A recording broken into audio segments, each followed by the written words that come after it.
My father's sudden hospitalization pulled me back to our family home, disrupting the life I'd built elsewhere.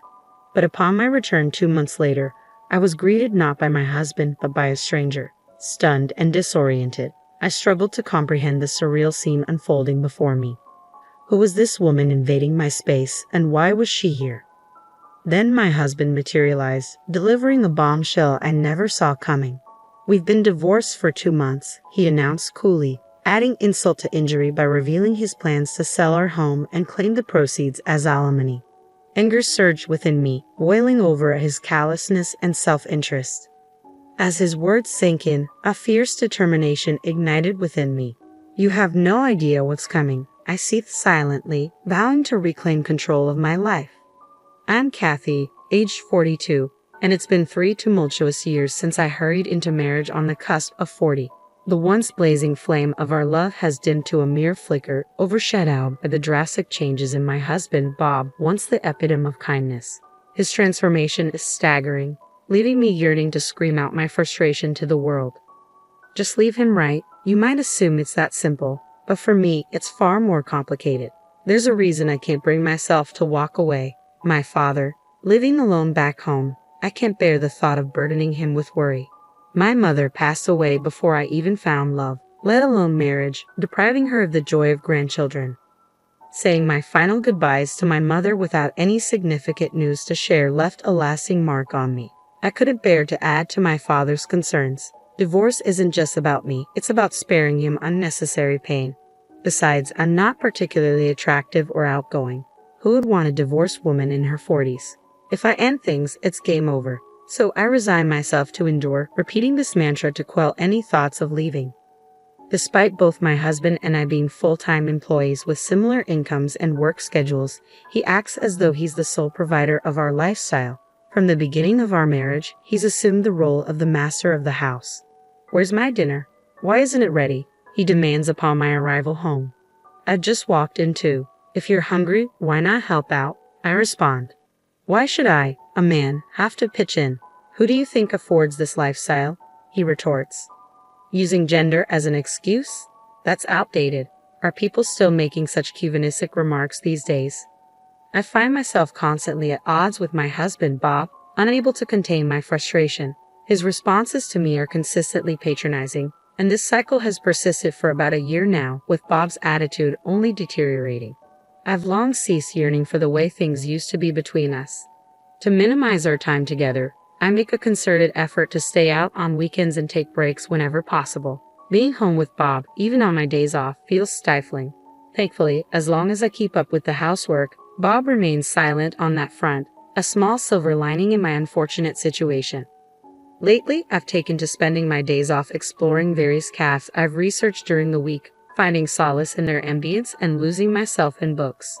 Bob's been arriving home late on Fridays lately, seemingly burdened with tasks tied to his recent promotion. Capitalizing on the opportunity, I decided to take a detour on my way home from work that Friday. I stopped at the library to borrow some fresh reads for the weekend and swung by the supermarket to replenish our dwindling food supplies. With Bob likely still at work, I took my time browsing the aisles before finally heading home. However, upon my arrival, I was greeted by the unexpected sight of Bob lounging on the couch, jacket discarded and engrossed in the television. His blatant laziness drew an exasperated sigh from me. Catching sight of me, he grumbled, "Hurry up and get dinner ready. How long do you expect me to wait? It's unusual to find you home on a Friday. I thought you'd be working late. Work finished early today. Now, get dinner on the table and run my bath." Suppressing my irritation, I made my way to the kitchen. As I worked on dinner, I took breaks to tidy up the bathroom. Just as the meal was nearing completion, my phone rang, cutting through the noise of the television and drawing a frown from Bob. Without a word, he shot me a pointed glare, silently urging me to answer quickly. With a sense of urgency, I answered the call to hear a doctor on the other end informing me that my father had been rushed to the hospital. He requested my presence for a discussion on his condition. "I'm on my way," I assured the doctor, even as Bob, still fixated on the TV, grumbled indistinctly. "Hey, what about dinner?" he interjected.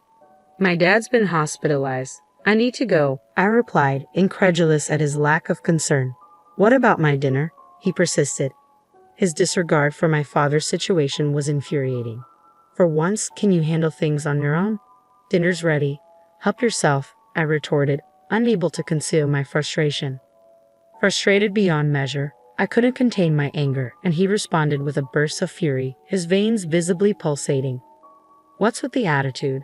Just because he's in the hospital doesn't mean you have to make such a scene. You're married to me. Your priorities should lie with your husband, not your father, he spat out angrily. His words left me speechless, but the urgency of the situation at the hospital took precedence. There was no time to argue with someone so unreasonable. I slammed a plate down in front of my disgruntled husband.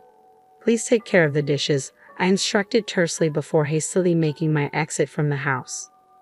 Upon reaching the hospital, I found my father lying in bed, his face bearing the marks of weariness I hadn't seen before. Despite his reassurances over the phone, it struck me that he might be struggling with loneliness in his solitary existence, bereft of my mother's presence. His diet and well-being were likely not as balanced as he claimed. I chided myself for naively accepting his words at face value. My father was not one to easily admit vulnerability. How could I have overlooked this? Lost in self-reproach, I was summoned by a nurse for an update on my father's condition. Led to another room, I awaited the attending physician's explanation. The doctor revealed that my father had slipped and fallen on the stairs at the train station, resulting in a fractured leg that would require considerable time to heal. Do you have someone who can bring him necessities during his stay? The doctor inquired. It varies. Rehabilitation will be challenging, I responded. If possible, frequent visits would be beneficial, urged the doctor. Understood. I'll be here every day, I vowed, resolute in my decision. With the doctor's guidance, I resolved to stay at my parents' home during my father's hospitalization, a 2-hour journey each way from my own residence. Daily visits would be taxing, but commuting from my childhood home would make it more manageable. It was time to make the necessary arrangements. Leaving the hospital while my father rested, I returned home around noon on Saturday. My husband was nowhere to be seen, but he arrived later in the evening. I wasted no time in briefing him on the situation. I'll need to go back to my parents' house to care for my father, I explained.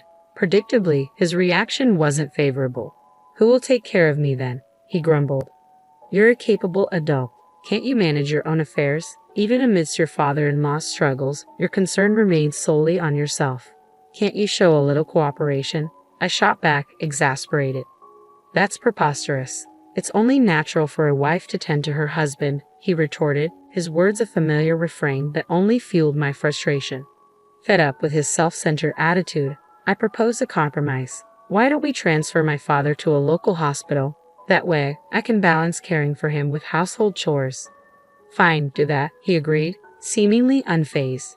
But in exchange, I expect us to accommodate my father once he's discharged. We'll need to monitor his health with regular doctor visits, I stipulated. At the mention of living together, my husband's face contorted in clear disgust. No chance, we're not living together, Bob insisted firmly. Then let me go back to his place, I countered. In the end, Bob's response was a dismissive, do whatever you want, signaling the end of the conversation. I promptly informed my workplace, completed the necessary procedures, and returned to my parents' home. The daily visits to the hospital proved more taxing than I had anticipated, but my father's resilience inspired me to soldier on without complaint. Despite his best efforts, his condition showed little improvement, and as 2 months slipped by, I realized I needed to return home soon. With my father's discharge still uncertain and the seasons shifting, I knew it was time to swap out my wardrobe and fetch some fresh belongings. Assessing the situation, I decided to make a brief trip back home. However, upon my return, the sight that greeted me wasn't that of my husband. Instead, a woman's voice echoed from deep within the house. Bob, are you back? I called out upon my return, only to be met with silence. Perplexed, I repeated his name, but still, there was no response. Startled by the unexpected turn of events, I stood frozen in shock. Finally, a voice from within the house responded. Bob, is that you? As the realization sank in that the voice wasn't mine, the owner of the voice cautiously emerged from the room. You're not Bob. Who are you? She stammered, visibly taken aback. Confidently, I retorted, who are you? What are you doing in someone else's house? Her response left me reeling. Someone else's house? "This is my house," she declared firmly, sending a wave of panic through me. Rushing to the porch, I frantically checked the nameplate, confirming that this was indeed my house. Confusion engulfed me as I struggled to make sense of the situation. Before I could fully comprehend what was happening, my husband sauntered in casually from the entrance. "What's going on here?" I demanded, my tone laced with fury. His expression mirrored my confusion as he met my gaze. "Why are you here?" he questioned, his words cutting through the chaos. "I came back to grab some clothes, but who is that woman?" I shot back, my frustration mounting. "It's your fault for not taking care of me. She'll be handling the house from now on," he stated matter-of-factly, dropping a bombshell. "What do you mean? We got divorced 2 months ago," he revealed, shattering the last semblance of normalcy. "To divorce? What are you talking about?" "I haven't heard anything about this," I protested, stunned by the revelation. "Of course you haven't. I made all the decisions myself," my husband replied coolly, his tone devoid of remorse. What do you mean?" I stammered, struggling to comprehend the gravity of his words. "We're getting divorced. I already started making arrangements. And as for the house, I plan to sell it soon. I'll be taking the proceeds as alimony," he declared, his words hitting me like a freight train. "But this house isn't solely yours. It's in both our names. I'm entitled to half of it," I insisted, desperation creeping into my voice. "It's your own fault for neglecting your responsibilities around the house. Give me all the proceeds from the sale," he retorted, his words dripping with contempt. "I haven't even signed the divorce papers yet, and yet you're already treating us as divorced. Regardless, if that's what you want, then fine. Gather your belongings and leave immediately," I asserted, my voice tinged with disbelief and frustration. "That's a selfish thing to say," my patience wore thin, snapping at his callousness. "You don't understand anything," I added, my tone firm with conviction. He regarded me with skepticism. "What's left to discuss?" "Property division," he scoffed. "It's your own fault for failing in your duties as a wife. Even if you try to fight it legally, you'll lose. It's a waste of time," he dismissed callously. "Property division. So now you know about that term. Are you mocking me?" I retorted, my indignation mounting. "That's enough. If that's how you want it, I'll gather my things and go," I declared, resolved to put an end to this conversation. I retreated to my room, swiftly packing my belongings. As I busied myself, a sweet voice called out from the other room, "Bob." "Who's this older woman?" "She's just my ex-wife, here to collect her things," Bob's voice explained from the living room. "Ah, good. I was afraid she'd demand you back," the woman responded in a jesting tone, followed by laughter. Their laughter echoed through the house, piercing through my heart. She knew he was married and yet pursued him anyway. "Just you wait," I muttered under my breath as I packed my belongings, a vow forming in my mind. Returning to my parents' home with my belongings, I wasted no time. I visited the local office, then sought out a detective agency to request an investigation into his infidelity. There was much to be done, and I braced myself for the busy days ahead. Weeks later, my phone rang. Answering it, I was greeted by Bob's enraged voice. "Hey, you, what have you done?" "The alimony you demanded, $100,000. That's outrageous. I've consulted a lawyer about your actions. I'll settle for $100,000. Isn't that generous enough?" he demanded, his words dripping with anger and disbelief. "Huh? Where did your sense of financial responsibility disappear to? Are you going crazy from the shock of our divorce?" I could almost see him standing defiantly, his arrogance fueling my determination to bring him down a peg. Taking a deliberate detour, I responded, "If you refuse to pay, that's your decision. But mark my words, someone as concerned with appearances as you will end up paying alimony." As predicted, Bob's frustration boiled over. "Stop talking nonsense. You sound like you're eager for alimony. A wife shouldn't have to pay a penny to her ex-husband. Just because you're single now doesn't mean you should resent married people. How greedy can one woman be? That's why we got divorced." "Wife, huh? So you're already considering that other woman your wife?" I retorted sharply. "Perhaps you should watch what you say before mocking others. Remember, I could take you to court if I wanted to." "What? What did you just say?" The app seemed momentarily stunned by the mention of court. "Hey, what crime are you accusing me of? I married my current wife after our divorce. I haven't done anything wrong," Bob retorted defensively. Sorry to disappoint you, but I've already conducted an investigation into your affair. I hired a detective and I have all the evidence, so don't bother trying to deny it. I countered firmly. What? Bob fell silent, but I pressed on. You've been involved with her for over a year now, haven't you? However, unfortunately, having an affair isn't considered a crime, I stated matter-of-factly. Then why did you mention taking me to court? You just said cheating isn't a crime, Bob protested, confusion evident in his voice. Don't you realize that filing for divorce without the other party's consent is a crime? I responded pointedly. As Bob remained silent, I pressed forward. What you did amounts to forgery of a legal document, a serious offense. Did you really think that wouldn't catch up with you? Using someone else's signature to submit divorce papers without their consent is clearly a reckless move. That's because you abandoned me for months. That's why I filed for divorce. I did nothing wrong. It's all on you, Bob retorted defensively. Really? You conveniently filed for divorce just 1 week after I moved back to my parents' house. According to the private investigator's report, you claimed I abandoned you for months. Does that make sense to you? We were already divorced, so legally, I wasn't your wife anymore. I countered, my voice edged with frustration. Bob was at a loss for words, but I pressed on. Seriously, what kind of grown man blames his divorce on his spouse not taking care of him? Get real? Take care of yourself. I'm not your personal caretaker. But a wife is supposed to take care of her husband. How else were we supposed to make ends meet? Bob interjected, clinging to his outdated beliefs. What era are you living in? Your salary is pretty much the same as mine, and we split the bills 50-50. Who do you think should be thankful for the life you've been living? I snapped, unable to contain my frustration. I wasn't stopping now. Without waiting for his response, I laid all my cards on the table. I'll sue you for forgery if you don't cough up $100,000 as compensation. If you want to avoid that, just pay up.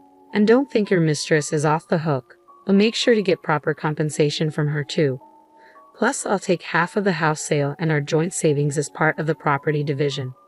Whoa, hold on. If things go that way, I'll be left with almost nothing. She doesn't even work and I have to support her, Bob pleaded, panic seeping into his voice. Do you think I care? I can sue you for forgery and for infidelity. Should I just do both if you're going to keep whining? I threatened. Fear evident in his silence, Bob abruptly hung up. Always concerned about his public image, he chose to pay the compensation without taking it to court. He ended up having to pay the compensation claims from his mistress as well. Between the property division and the compensation for his mistress, Bob was left with nothing. He struggled to make ends meet, living each day on the edge. To make matters worse, word of his affair spread at his company, subjecting him to uncomfortable stares and judgmental whispers from his colleagues. Unable to quit his job, Bob began to vent his frustration on his new wife. Their once loving relationship quickly deteriorated, devolving into constant arguments. Their relationship was now reportedly at its worst. Meanwhile, I requested a transfer to a branch near my parents' house. My father was discharged from the hospital without any complications, and we settled into a peaceful life together. I am committed to showing my filial piety by taking good care of him from now on.